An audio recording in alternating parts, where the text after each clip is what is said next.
Sa video ito, ituturo ko sa inyo kung paano mag-apply ng short-term loan sa Pag-ibig Online nang hindi na kailangan pumunta sa Pag-ibig branch at hindi na rin kailangan magdala ng dalawang payslip at mag-fill up ng multi-purpose loan application form. Pero bago yan, sa mga hindi pa nakasubscribe sa akin, kayo na ang bahala. So may dalawang paraan akong ituturo sa inyo kung paano mag-loan sa Pag-ibig Online nang hindi na kailangan pumunta sa SSS branch. So ang unang ituturo ko sa inyo ang pinakamadaling pag-apply ng Pag-ibig Loan Online. Or na meron na kayong Pag-ibig Loyalty Card or Land Bank na cash card. Kasi doon po ihuhulog ni Pag-ibig yung pera. Sa mga wala pang Pag-ibig Loyalty Card, kumuha na po kayo kasi yun po yung requirements. Kahit mag-loan kayo doon sa mismong branch nila, hindi po kayo makakapag-loan kapag wala kayong Pag-ibig Loyalty Card. Same din sa online, hindi kayo makakapag-loan kapag wala kayong Pag-ibig Loyalty Card. At kung may Pag-ibig Loyalty Card na kayo, so ituturo ko na sa inyo ang unang paraan paano mag-apply sa Pag-ibig Loan Online. So unang gagawin natin, punta lang tayo sa mga search engine na ginagamit natin kagaya sa akin Google Chrome at pagkatapos i-type lang natin ang Virtual Pag-ibig. At pagkatapos may makikita tayong ganito, i-click lang natin ang pagibigfundservices.com. Ito po yun. At may makikita tayong data privacy. So i-click lang natin tong box katabi ng I have read about the data privacy statement para ma-checkan. At pagkatapos i-click na natin ang proceed. So dito kailangan na nating mag-login. Kanilang Pag-ibig number sa online, i-click na po natin tong login.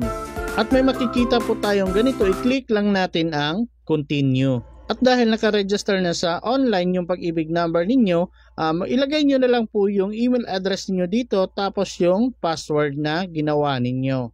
At kung okay na, i-click nyo na po ang login.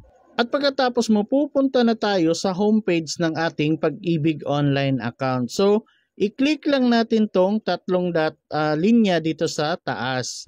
Dito may makikita kayong regular savings, MP2 savings, housing loan, multi-purpose loan, calamity loan, loyalty card plus. Pero ang dahilan ng pupunta natin is gusto nating mag-loan kaya i-click natin tong multi-purpose loan. At pagkatapos mapupunta na tayo dito. So kung nakikita ninyo, member has no existing multi-purpose loan application. So i-click natin tong apply. So kung ganito po yung makikita ninyo pagka-click ninyo ng apply now, hindi po kayo makakaproceed dahil wala pong employer account yung employer ninyo sa Virtual Pag-ibig. Kaya hindi po nila mase-certify yan. So kailangan ninyong gawin yung pangalawang paraan. Take note guys, pag ganito yung lumabas, panoorin nyo yung pangalawang paraan ng video na to kasi ituturo ko sa inyo kung ano yung pangalawang paraan para makapag-loan kayo sa Pag-ibig Online. So ulitin ko, kung kapag ganito yung nakikita ninyo, kapag nag-click kayo ng apply now, i-forward nyo po ang video na to kasi doon sa pangalawang paraan, doon ko po ipapakita sa inyo kung paano mag-loan sa Pag-ibig Online. Kasi dito hindi talaga kayo makaka-proceed. Kaya sa pangalawang paraan, ituturo ko na sa inyo. Pero kung pagka-click ninyo ng apply now at may makikita kayong ganito sa baba, members contribution details, so makikita nyo yung total savings niyo, number of contributions. Tapos dito sa baba makikita nyo yung loan entitlement.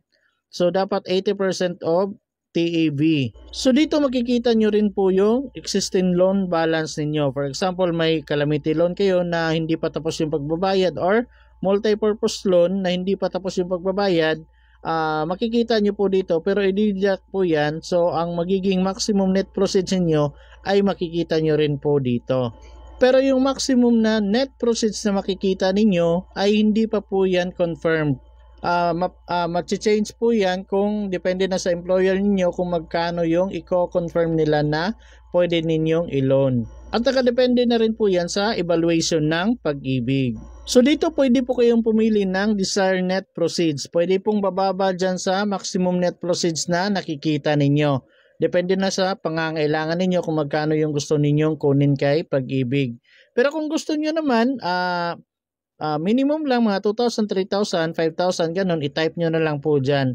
Pero kung maximum net proceeds talaga yung gusto ninyo, i-click nyo na lang po itong box katabi ng maximum net proceeds.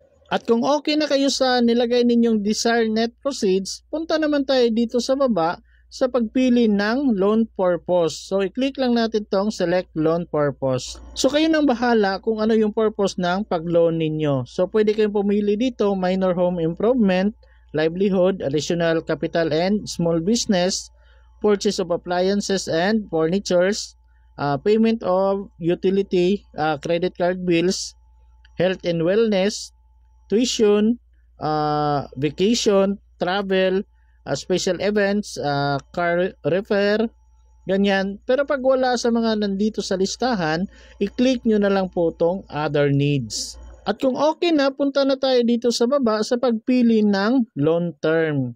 So pwede po kayong pumili kung 2 years long term or 3 years long term ba yung gusto ninyong kunin. Nakadepende na po yan sa inyo. Kung kaya nyo bayaran within 2 years, pwede din po para pag naka 50% na kayo, nakatapos na kayo ng 1 taon sa pagbabayad, pwede na po kayong mag-loan ulit. Pero kung gusto nyo naman, maliit yung monthly, take nyo na tong 3 years. At kung okay na at nakapili na kayo, i-click nyo na po ang proceed.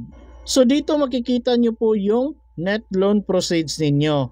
So makikita nyo rin po yung loanable amount, kagaya sa akin 13,000, pero may balance ako sa previous loan ko na 4,000, kaya yung net loan proceeds ko is 9,300 na lang. So kung nakikita nyo yung kulay pula na note dyan, loan amount may subject to change upon branch approval. So pwede po pang ma-change yung nandyan na loanable amount ninyo at yung net loan proceeds. Pero kadalasan yun na po talaga yung matatanggap ninyo. At kung okay na kayo dyan, punta na tayo dito sa baba sa pag-select ng loyalty card number. So kagaya ng sabi ko kanina, dapat may loyalty card na kayo bago kayo mag-proceed dito. So automatic nyo pong makikita yung loyalty card account niyo dito, tapos yung account number yung sa baba. So i-click nyo na lang po yan. So kung nakikita niyo, automatic pong nakalagay yung pangalan ng bangko dyan. Kagaya sa akin, Asia United Bank, kasi doon po nakatie up yung Pag-ibig loyalty card ko. So kung na-double check nyo na at okay na kayo sa net loan proceeds ninyo at tama naman yung bank account number na nakalagay dyan sa loyalty card ninyo, i-click nyo na po itong box katabi ng click here. At pagkatapos kung may check na, i-click nyo na po ang submit. At may makikita po kayong ganito, submit multipurpose loan application. So i-click nyo na lang po ang yes. At may makikita po kayong ganito na nag-send daw sila ng one-time PIN or OTP sa mobile number na nakaregister sa inyong Pag-ibig online account. So kung tama naman po yung mobile number ninyo na nandyan yung last 4 digits, i-click nyo na po ang okay. At mapupunta na po kayo dito sa paglalagay ng one-time PIN. At may marireceive din kayong text na kagaya nito. So ito po yung PIN ninyo, 5231. So yun po yung ilalagay ninyo dito. At kung okay na, i-click nyo na po ang proceed. At may makikita na po kayong ganito na multipurpose loan. Tapos dito yung reference number, tapos yung loan amount, makikita nyo po dito. Tapos yung loan term, 2 years, kasi yun po yung pinili ko. Tapos yung status niya is pending pa lang po. So awaiting for employer's approval. So kapag ganito po, mas maganda i-inform nyo po yung employer ninyo na nag-apply kayo ng loan sa Pag-ibig para ma-certify nila yung loan application ninyo. Yung sa akin, hindi ko in-inform yung employer ko, kaya umabot ng 2 days, wala pa rin, pending pa rin yung nakalagay. Kaya tinawagan ko na lang sila at sinabi ko na kailangan nilang i-certify yung application ko sa Pag-ibig loan. So click nyo na lang po itong kulay blue na view. So makikita nyo po yung loan application details ninyo dito. So nandito na lahat, yung reference number, applicant name, mobile number, loan deducted, bank, card number, status, remarks, ganyan. Yung status ko kung nakikita ninyo, pending pa rin yan. Yung Pag-ibig number ninyo, yung email address, yung loan amount, so nandito na po lahat. So yun na nga, nung na-certify na ng employer ko, may nag-receive akong text na kagaya nito. Your multipurpose loan application has been forwarded to Pag-ibig Fund for processing. So nasa Pag-ibig na, pinaprocess na po yung application ko. So yun na nga, nung pag-open ko dito sa multipurpose loan details ko, so yung nakalagay sa status is approved. So next step is await for Pag-ibig loan verification. At pagka-click ko dito sa view, nakita ko po yung status ko is approved na. Pero hindi ibig sabihin yan, approve na yung loan application ninyo talaga. Approve na ng employer ninyo. So, for verification pa yan kay Pag-ibig. So, ilang araw guys, pag-check ko doon sa status ko, ganito po yung lumabas. For Pag-ibig Fund Processing na po.